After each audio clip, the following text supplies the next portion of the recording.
Rita Lombardi, 8 Kings Road.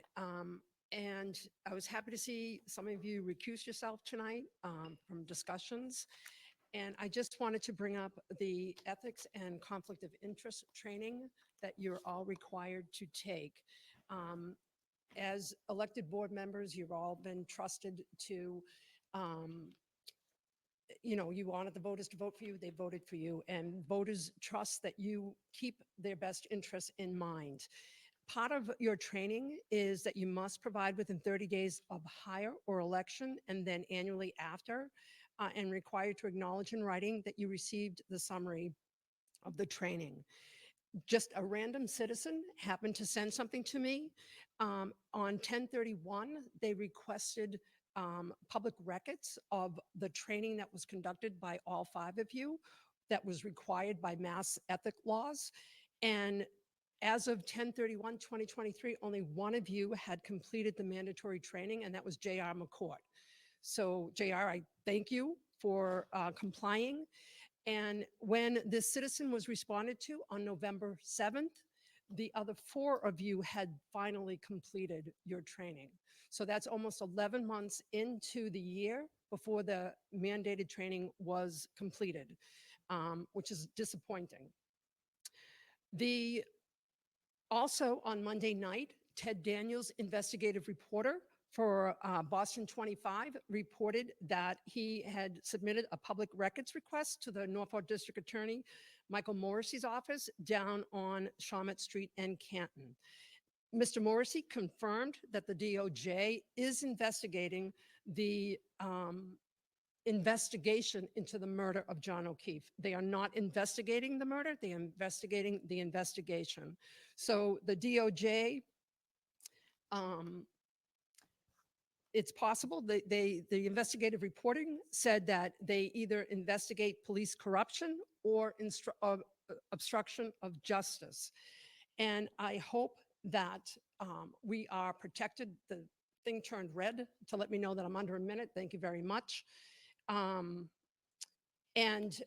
hope that, we're going to get faced with a lot of lawsuits. We've had people arrested. We had Turtle Boy arrested for doing the same thing that Ted Daniels has done, and that's investigate people who are doing things that don't seem to be on the up and up.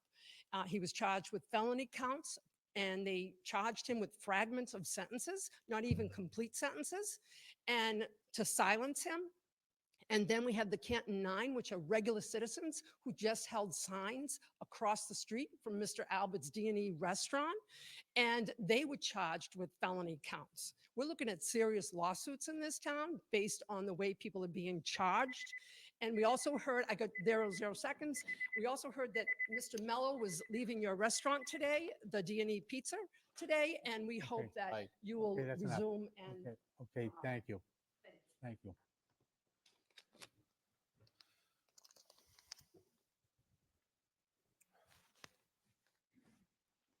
Good evening. Good? Yeah. Okay. Jennifer O'Donnell, 16 Walnut Knolls, Canton, Mass. Good evening. I wanted to follow John Connolly's lead tonight. I have been so moved by all those we have celebrated with kind words in a moment of silence held at the beginning of the meetings.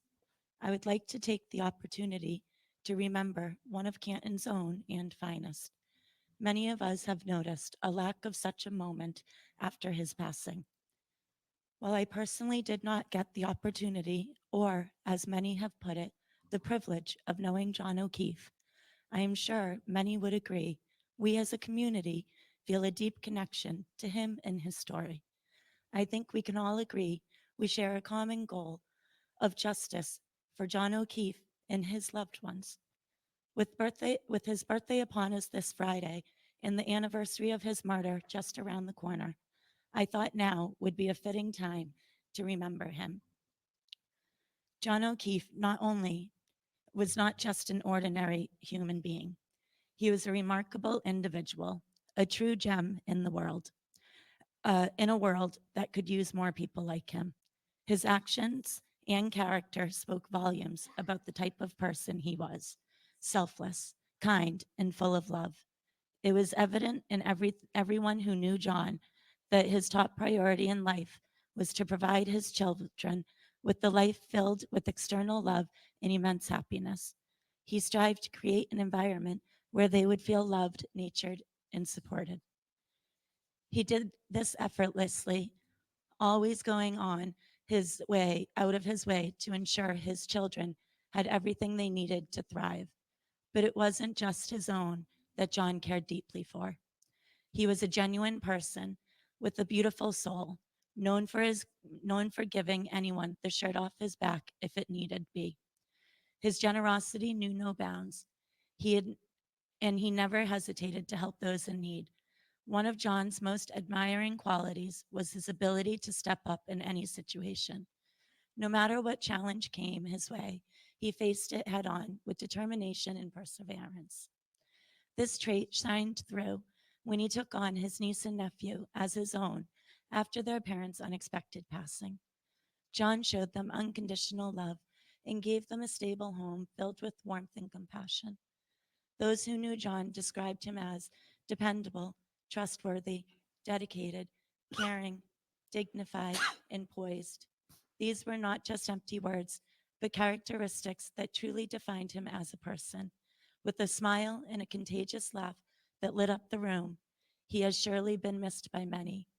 While often celebrated for his 16 years on the Boston Police Department, it is his soul that is missed by all who loved him.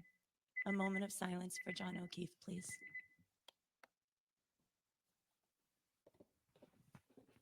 Thank you.